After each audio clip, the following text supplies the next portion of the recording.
Om Shanti. Good morning. 8 फरवरी 2023 आज बुधवार है। आज की मुरली में प्यारे बाबा ने हम बच्चों से कहा है कि बच्चे, तुम ब्राह्मण ही गॉडली स्टूडेंट हो और बाबा ने तुम बच्चों को मास्टर जानी जाननहार बनाया है, क्योंकि रचता और रचना का ज्ञान बाप से तुमने लिया है और जिससे तुम सब कुछ जाते भी हो।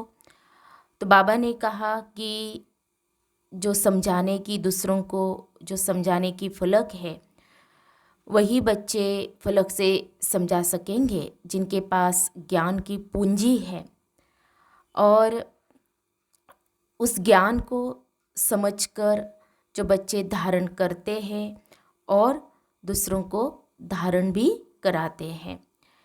तो बाबा ने कहा है कि तुम्हें हर एक को बाप का परिचय, सबको बाप का परिचय फलक से देना है और बाबा से वर्षा लेने की विधि भी बतानी है।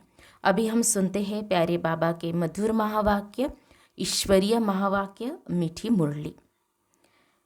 आज बाबा कहते हैं, मीठे बच्चे, तुम ब्राह्मण ही गॉडली स्टूडेंट हो।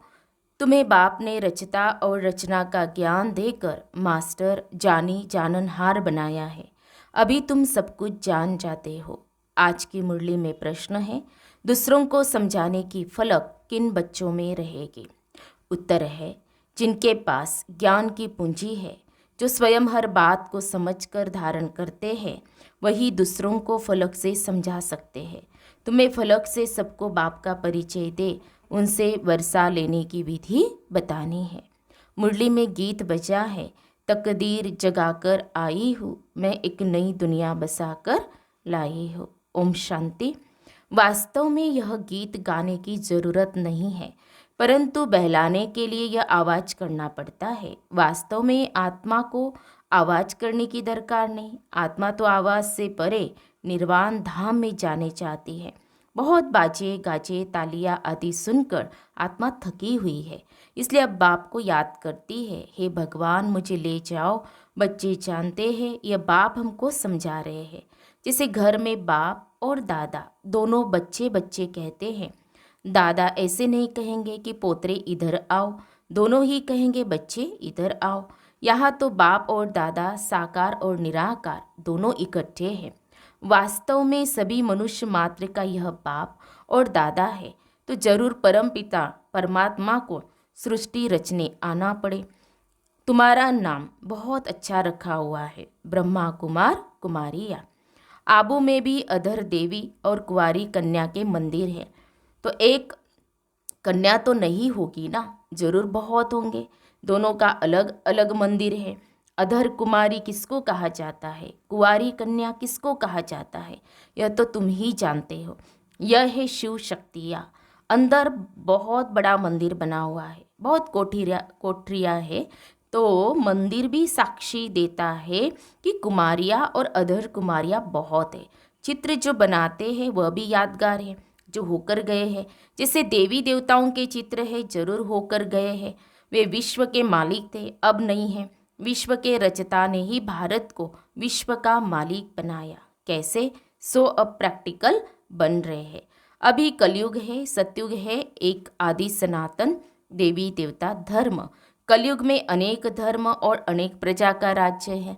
तुम बच्चे जब सुनते हो तो समझते हो। बाबा यथार्थ रीति ठीक समझाते हैं, परंतु कोई कारणवश हमको धारणा नहीं होती है, इसलिए औरों को भी धारणा नहीं करा सकते हैं। कोई न कोई विघ्न है, हम डल स्टूडेंट हैं। बाकी बाप तो बहुत अच्छी रीति समझाते हैं। अनेक मनुष्य, अनेक धर्म हैं। 5000 वर्ष पहले भारत स्वर्ग था, बहुत थोड़े मनुष्य थे। सिर्फ सूर्यवंशी और चंद्रवंशी व आत्माएं परमधाम से आई थी अपना पार्ट बचाने। बाकी सभी धर्मों की आत्माएं निर्वाण धाम में थी। अभी अनेक धर्म हैं, बाकी देवी देवता धर्म प्राय लोप है, तो जरूर फिर सतयुग बनेगा। परम पिता परमात्मा को ही आकर स्वर्ग रचना पड़े। भक्त जो भगवान को याद करते हैं, तो उन्हों को भक्ति का फल देने के लिए भी यहाँ आना पड़ेगा। बाकी सबको वापस मुक्ति धाम ले जाना होता है और तो कोई वापस ले जा नहीं सकता। अगर एक भी गुरु गति सद्गति का रास्ता जानता होता तो फिर उनके पिछाड़ी लाखों शिष्य भी जाते। उन यात्राओं में तो जाकर फिर लौट आते हैं, परंतु मुक्ति धाम से फिर वापस आए ही क्यों? एक को रास्ता मिले तो सबको ले जाए। अब एक बाप आया है तो तुम सबको रास्ता मिलता है ना। सभी को दुख की दुनिया से छुड़ाते हैं, इसलिए उनको लिबरेटर कहते हैं। उस निराकार को आने लिए शरीर चाहिए, तो नई दुनिया को रचने लिए प्रजापिता भी चाहिए। रचना यहाँ रचनी है तो ब्रह्मा भी यहाँ का मनुष्य चाहिए। सूक्ष्म वतन से उतर नीचे तो नहीं आएगा। कहते भी है अभी ब्रह्मा की रात है, तो ब्रह्मा मुख वंशावली की भी रात है। अब अंत में बाप आए हैं दिन करने। ब्रह्मा की रात पूरी होती है तो बीके की रात भी पूरी होती है। प्रजापिता ब्रह्मा तो ठीक है, वास्तव में सभी मनुष्य आत्माओं का बाप परमात्मा को कहा जाता है। सभी उनको गॉड फादर परम पिता परमात्मा कहते हैं। सेंसिबल मनुष्य जब गॉड फादर कहते हैं तो कोई मनुष्य को याद नहीं करते। कोई तो कहते हैं वह ज्योति स्वरूप है, ब्रह्म है। ब्रह्मा विष्णु शंकर को तो ब्रह्म नहीं कहेंगे। तो पहले पहले परिचय देना है अपना कि हम बीके हैं। ब्रह्मा को भी परम पिता परमात्मा रचते हैं, फिर ब्रह्मा मुख से ब्राह्मणों को रचा। प्रजापिता है तो जरूर बहुत संतान होगी। इस रीति सिजरा बढ़ता जाता है। ब्राह्मणों का वर्ण बदल सतयुगी देवता बनते हैं, क्योंकि बाप बैठ ब्राह्मणों को राजयोग सिखलाते हैं। बाप कहते हैं तुम मेरे द्वारा मुझे और मेरी रचना को जानने से सब कुछ जान जाते हो, बाकी कुछ जानने के लिए नहीं रहता। इतना बड़ा इम्तिहान पास कर लेते हो, अर्थात मास्टर जानी जाननहार बन गए। गॉडली स्टूडेंट सिर्फ ब्राह्मण ही होते हैं। देवताएं वैश्य व शूद्र कोई भी गॉडली स्टूडेंट नहीं होते हैं। भगवानुवाच होता ही है ब्राह्मणों प्रति। अगर कृष्ण भगवानुवाच हो तो भी किन्हों के प्रति? तो जरूर ब्राह्मण चाहिए। तो प्रजापिता द्वारा ब्राह्मण रचते हैं। रुद्र ज्ञान यज्ञ भी ब्रह्मा ही रचते हैं। कृष्ण ज्ञान यज्ञ तो कभी नहीं कहते। तो पहले पहले समझाना है कि हमको पढ़ाने वाला स्वयं परम पिता परमात्मा है, जो ही ज्ञान सागर है। वही हमारा बाप टीचर सतगुरु है। फिर इसमें कोई उल्टा सुल्टा प्रश्न उठाने की दरकार ही नहीं। इतने ढेर बिके हैं, कोई एक दो नहीं है। पहले पहले पढ़ाना ही अल्फ है। अल्फ बिगर मनुष्य कुछ भी जान नहीं सकते। उन्हों को समझाना चाहिए कि परम पिता परमात्मा शिव ब्रह्मा मुख द्वारा ब्राह्मण रच रहे हैं। अकेला ब्रह्मा तो रचता नहीं है। यह पॉइंट्स धारण करने की है। बाबा के पास ज्ञान है तो तुमको डिलीवरी करते हैं। तुम हो ज्ञान गंगाएं।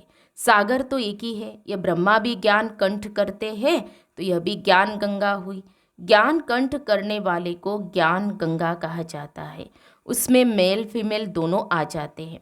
ज्ञान सागर तो एक ही बाप है। यहाँ देखो पानी के सागर को तो टुकड़ा टुकड़ा कर दिया है। सतयुग में जब एक ही सूर्यवंशी राजाई थी तो सागर के टुकड़े नहीं थे। कहाँ भी जाकर सैर कर आते थे, वहाँ कोई कह न सके कि मेरी हद में न आओ अथवा पानी न लो। यहाँ तो एक दो का पानी ही बंद कर देते हैं। कितने टुकड़े हो गए हैं। अब हम एक ही सचखंड स्वर्ग की स्थापना कर रहे हैं। बाप का भी विचार सागर मंथन होता है तब तो समझाते हैं। ब्रह्मा भी कहेंगे सभी जीव आत्माएं हमारे बच्चे हैं। आदि देव अथवा आदम सभी का बाप है। ऐसे नहीं, उस समय कोई मनुष्य नहीं थे, फिर आदम ने आदमी पैदा किए? नहीं, निराकार बाप को पहले जरूर आदम में आना पड़े, तब तो मुख वंशावली रचे। बाकी ऐसे नहीं कोई मुख से निकल आए व नासिका या पवन से पैदा हुए। यह सब है भक्ति की बातें। मनुष्य तो कच्च मच्च को भी पूजते रहते हैं। तो पहली पहली बात है कि आत्माओं का बाप कौन है? वह जरूर स्वर्ग रचता होगा।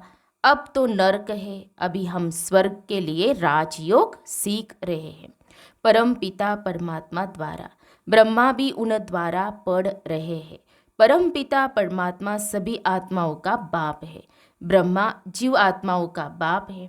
हम उनकी मुख वंशावली ब्रह्मा कुमार और ब्रह्मा कुमारियाँ है। हमको ज्ञान फिर भी ज्ञान सागर बाप ही देते हैं।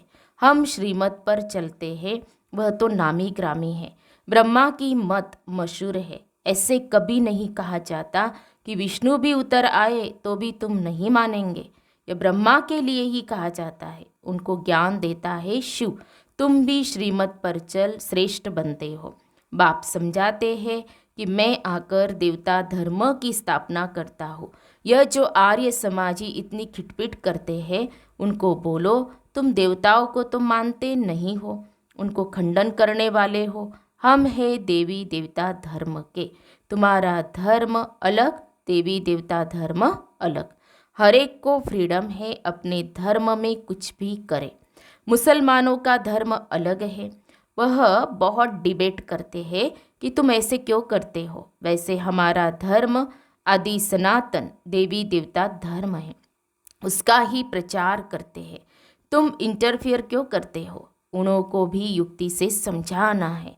उनसे डिस्कस करने की जरूरत नहीं, उससे वह समझेंगे नहीं। जो भी कोई आए तो बाप का परिचय दो। हम बाप से वर्षा ले रहे हैं, तुमको भी लेना हो तो आओ। बाप अमर लोक स्थापन कर रहा है, इसलिए तुमको पावन जरूर बनना पड़े। बाप कहते इस रावण पर जीत जरूर पानी है। हम शक्ति सेना जीत पा रही है। हमारा उस्ताद कैसे हमको जीत पाना सिखला रहे हैं। सो आओ तो हम तुमको समझाएं। अगर तुमको जीत पानी है तो तुम भी शक्ति दल में शामिल हो जाओ। बाकी फालतू बातें मत करो। परंतु यह फलक से कह वही सकेंगे जिनके पास ज्ञान की पूंजी होगी। अच्छा, मीठे मीठे सिखी लदे बच्चों प्रति माता पिता बाप दादा का याद प्यार और गुड मॉर्निंग। रूहानी बाप की रूहानी बच्चों को नमस्ते। हम रूहानी बच्चों की रूहानी बाप दादा को याद प्यार और नमस्ते नमस्ते। ओम शांति ओम शांति ओम शांति। गुड मॉर्निंग बाबा। शुक्रिया बाबा, थैंक्स बाबा। पद्मा पदम शुक्रिया बाबा आपका। धारणा के लिए मुख्य सार। आज की मुरली का सार 2 पॉइंट में। पहली पॉइंट है ज्ञान को कंठ कर मास्टर ज्ञान सागर अथवा ज्ञान गंगा बन पतितों को पावन बनाने की सेवा करनी है। दूसरी पॉइंट, हर एक को बहुत युक्ति से समझाना है, किसी से भी डिस्कस नहीं करनी है, सबको बाप का परिचय देना है। प्यारे बाबा का वरदान है प्यूरिटी की पर्सनालिटी और रॉयल्टी द्वारा बाप के समीप आने वाले दी ही अभिमानी भव। प्यूरिटी की पर्सनालिटी और रॉयल्टी द्वारा बाप के समीप आने वाले देही अभिमानी भव। जैसे शरीर की पर्सनालिटी आत्माओं को देहभान में लाती है, ऐसे प्यूरिटी की पर्सनालिटी देही अभिमानी बनाए बाप के समीप लाती। प्यूरिटी की पर्सनालिटी आत्माओं को प्यूरिटी की तरफ आकर्षित करती है। प्यूरिटी की रॉयल्टी धर्मराजपुरी की रॉयल्टी देने से छुड़ा देती है। इसी रॉयल्टी अनुसार भविष्य रॉयल फैमिली में आ सकेंगे।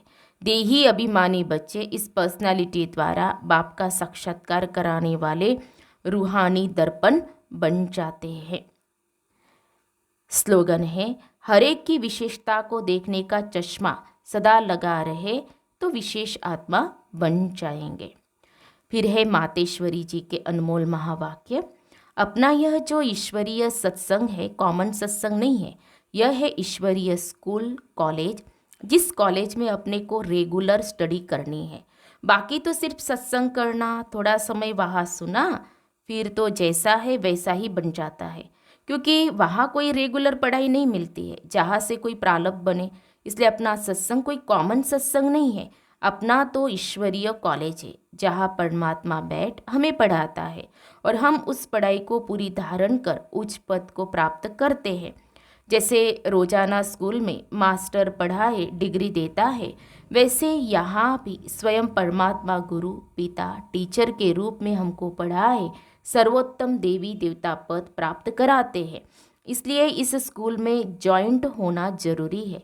यहाँ आने वाले को यह नॉलेज समझना जरूर है, यहाँ कौन सी शिक्षा मिलती है, इस शिक्षा को लेने से हमको क्या प्राप्ति होगी, हम तो जान चुके हैं कि हमको खुद परमात्मा आकर डिग्री पास कराते हैं और फिर एक ही जन्म में सारा कोर्स पूरा करना है।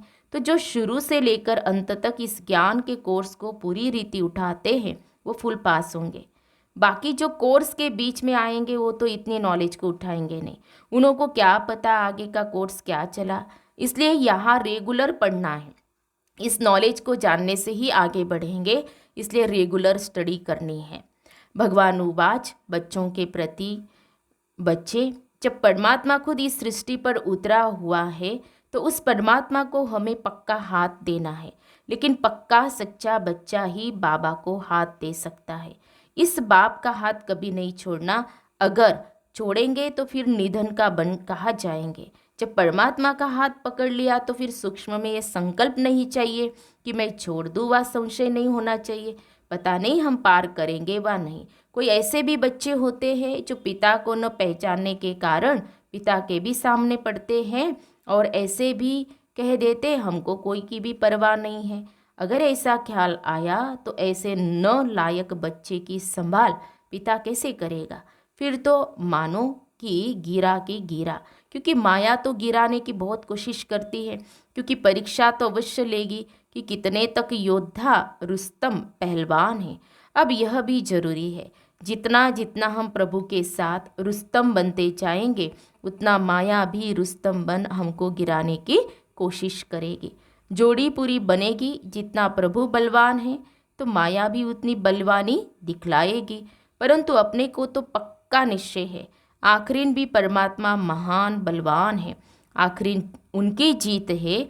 श्वासोश्वास इस विश्वास में स्थित होना है, माया को अपनी बलवानी दिखलानी है। वह प्रभु के आगे अपनी कमजोरी नहीं दिखाएगी। बस एक बारी भी कमजोर बना तो खलास हुआ।